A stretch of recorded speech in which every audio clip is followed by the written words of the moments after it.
معصوم کے ذریعے سے علم کا عنوان، لیکن عجیب مشکل ہے. بہت مشہور واقعہ پڑھ رہا ہوں اس لیے کہ دنیا سمجھ لے کہ آل محمد کا مقام علمی کیا ہے. عجیب کام کیا عبداللہ جنیدی. عمر بن فرج نے ایک اہتمام کیا، مکے میں مدینہ منورہ میں سب سے بڑے عالم کا انتخاب کیا اپنے طور پر، کہ یہ بچے ہیں ان کو تعلیم دلوائی جائے، اس لیے کہ دنیا سمجھ لے کہ شاگرد کے ہوتے ہوئے استاد موجود تو استاد کی طرف رجوع کیا جائے. یہ کہاں جا سکے بھئی بڑے تھے اچھے امام نقی، مگر شاگرد تھے عبداللہ جنیدی کے. عجیب بات ہے، یعنی آل محمد کا استاد بنا دیا گیا. سوچیں اگر آج کوئی علیہ السلام کے مسئلے پر سیاست کھیل رہا ہو، رضی اللہ کے مسئلے پہ سیاست کر رہا ہو، تو یاد رکھے آل محمد القابات سے نہیں پہچانے جاتے، اپنے کمالات سے پہچانے گئے، خدا سے قرب سے پہچانے گئے. کوئی بھی علیہ السلام نہ کہے تب بھی آل محمد ہیں جن پر خدا کا سلام ہو، انہیں بندوں کے سلام کی حاجت نہیں. تم چاہو جو جملہ کہو آل محمد کی شان میں، حق تو یہ ہے کہ حق ادا نہ ہوا. جو جملہ کہو گے خدا سے بعد میں، ختمیہ مرتبت کے بعد میں آل محمد کا مقام یہ کہ سلام میں بھی شامل، درود میں بھی شامل، صدقہ بھی حرام، اور اس کے ساتھ ساتھ سرکار ختمیہ مرتبہ صلی اللہ علیہ وآلہ وسلم کی طرح محبت بھی واجب. ان تمام باتوں کو علامہ السیوطی نے بیان کیا کہ کن کن معاملات میں آل محمد مساوی مصطفیٰ ہیں. اللہ اکبر. تو امام علیہ السلام کے لیے استاد کا انتخاب کیا گیا. نام ہے عبداللہ جنیدی، کہ جی امام کو پڑھائیں گے، آداب سکھائیں گے، اخلاق سکھائیں گے. رکے رہیے، ذرا پلٹ کے دیکھیے تاریخ انبیاء پر. عیسیٰ ابن مریم کے ساتھ بھی ایسا واقعہ پیش آ چکا تھا کہ کوئی استاد رکھ دیا جائے جو عیسیٰ کو آداب سکھا دے. اگر کوئی نبی کو آداب سکھا سکتا ہوتا امتی ہو کر تو ہم کہہ دیتے شاید کوئی استاد بن گیا ہو، لیکن نہ کوئی نبی کو سکھا سکا تو نہ کوئی نبی کے وصی کو سکھا سکے گا. یہ کون ہے؟ امام علیہ السلام کے پاس یہ رہتا ہے. اب لوگ ملنے کے لیے آتے ہیں استاد سے ملنے کے لیے، پوچھتے ہیں تمہارے وہ ہاشمی جوان کا حال کیا، وہ ہاشمی نوجوان کیسا؟ غصے میں کہتا ہے جنیدی تم اسے نوجوان کہتے ہو، وہ تو شیخ بنی ہاشم ہیں. پھر اس کا جملہ بڑا حسین ترین، کہتا ہے یظن الناس انی اعلم، لوگ گمان کرتے کہ میں اس کو تعلیم دے رہا ہوں. واللہ انا اتعلم منہ، قسم اللہ کی میں تو اس کا شاگرد بنا ہوا ہوں. تو زمانہ جس کو ڈھونڈ کے لایا آل محمد میں استاد بنانے کے لیے، اس کے اپنے الفاظ ہیں کہ میں استاد نہیں ہوں، میں شاگرد. پہلی مرتبہ پتا چلا قرآن کسے کہتے ہیں، حدیث کسے کہتے ہیں، تعویل کیا ہے، تفسیر کیا ہے، فقہ کیا ہے، احکام کیا ہیں، عقائد کیا ہیں. اللہ اکبر.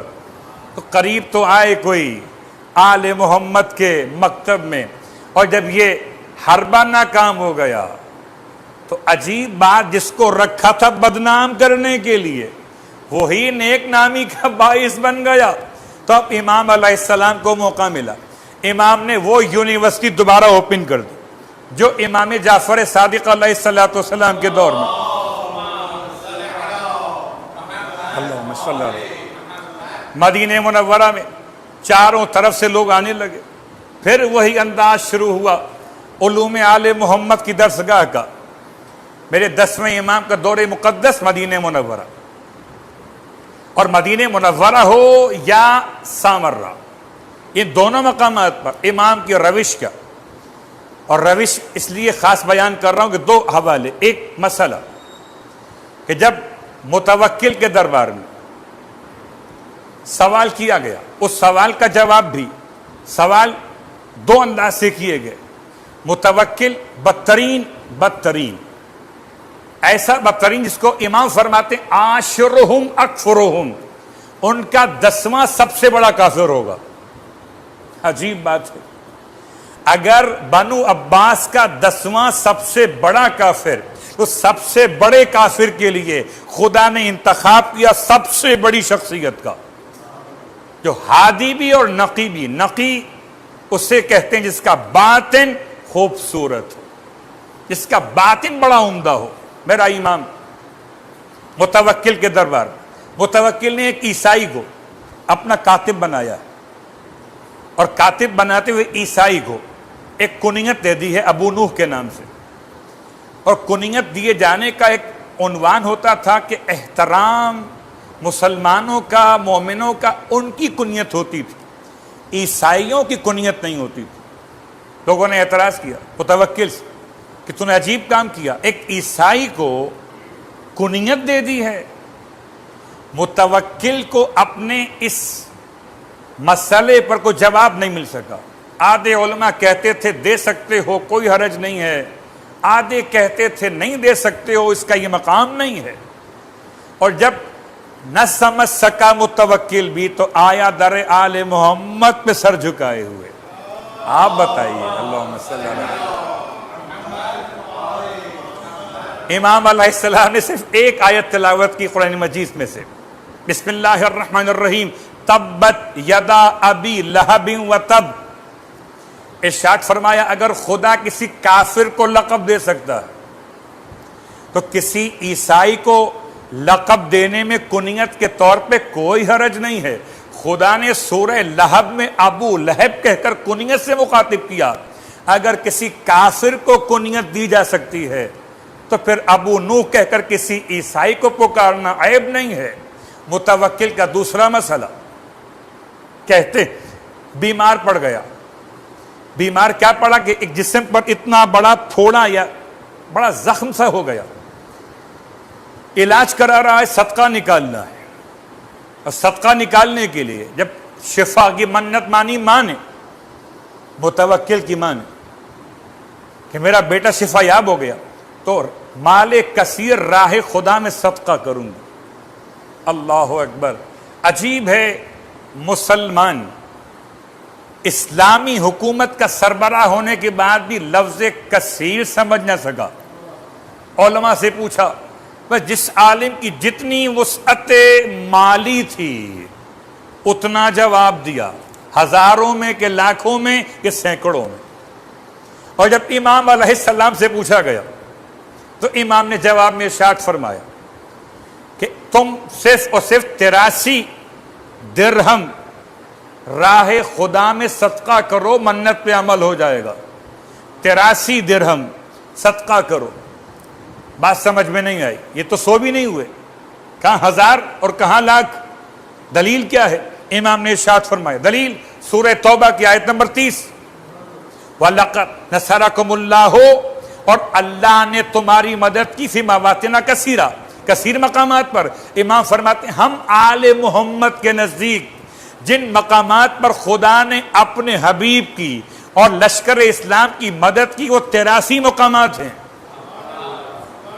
اللہ اکبر۔ اگر کثیر سمجھ میں نہیں آیا تو کوثر سمجھ میں کیسے آ جائے گا؟ آل محمد کے بغیر۔ اللہم صلی علی محمد، اللہم صلی علی محمد۔ واسق کا دربار ہے، متوکل سے پہلے کا خلیفہ واسق باللہ، عجیب نام رکھے تھے۔ واسق باللہ کے دربار میں سوال اٹھ گیا، اور سوال کرنے والا عجیب سوال کرتا ہے، یہ تو بتائیے، کیونکہ زمانہ تقریباً حج کے آخر ایام ہو سکتا ہے کہ کوئی ابھی بھی اعمال حج باقی کر رہا ہو، البتہ اب تو اتنا رش تھا نہیں کہ کہا جائے کسی کے اعمال باقی رہ گئے، ہو سکتا ہے کوئی مسئلہ طہارت کی بنیاد پر اعمال لیٹ کر رہا ہو، تو حج سے مثال لاتے ہوئے واسق باللہ کا دربار ہے۔ سوال اٹھا کہ یہ تو بتاؤ آدم علیہ السلام نے حج کیا کہ نہیں کیا؟ جواب، آدم نے حج کیا تھا۔ اچھا حج تو کیا تھا، تو حج کرنے کے بعد احرام اتارا کیسے؟ احرام پہننا اپنے ہاتھ میں، احرام اتارنے کے لیے اور پہلا حج تو حلق کروانا واجب ہے، اور انسان تقصیر تو خود کر سکتا ہے، البتہ حلق خود نہیں کر سکتا. تو یہ تو بتائیے کہ آدم کے سر کے بال کس نے موڑے تھے؟ اب کون بتائے اس زمانے میں کون سی باربر شاپ تھی، کون سے نائی موجود تھے کہ جو یہ کام انجام دیں؟ آدم تو اکیلے. کوئی جواب ملت اسلامیہ کے علماء کے پاس نہ تھا. آدم کی اولاد، آدم کی خبر نہ تھی. اور جب آئے آل محمد کی خدمت میں، امام کو زحمت دی گئی، آپ بتائیے آدم نے حج کیا؟ پہلا حج بالکل کیا.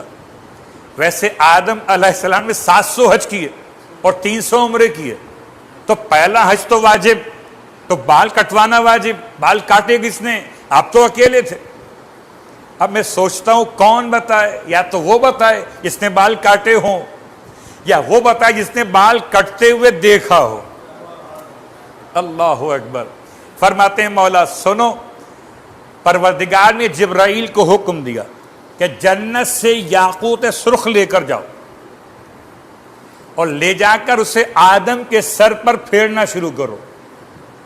جنت سے یاقوت سرخ لے کر جاؤ اور آدم کے سر پر پھیرنا شروع کرو. جیسے ہی جبرائیل امین یاقوت سرخ لے کر آئے اور آدم علیہ السلام کے سر پر پھیرنا شروع کیا، ویسے ہی ان کے سر کے بال اترتے چلے گئے. اللہ اکبر. مسئلہ حج کا ہو یا مسئلہ قربانی کا، امام علی نقی علیہ السلام کی بارگاہ مقدس. ہم نے آج کل سنا کرونا کے بعد معاشی حالات کی ابتری کے اعتبار سے بعض اداروں نے کچھ گوسفند، کچھ حیوانات خرید کر غریبوں کے لیے قربانی کا انتظام کیا. دو چیزیں ہیں، ایک قربانی میں حصہ داری اور ایک قربانی کے حیوان کو گفٹ کرنا.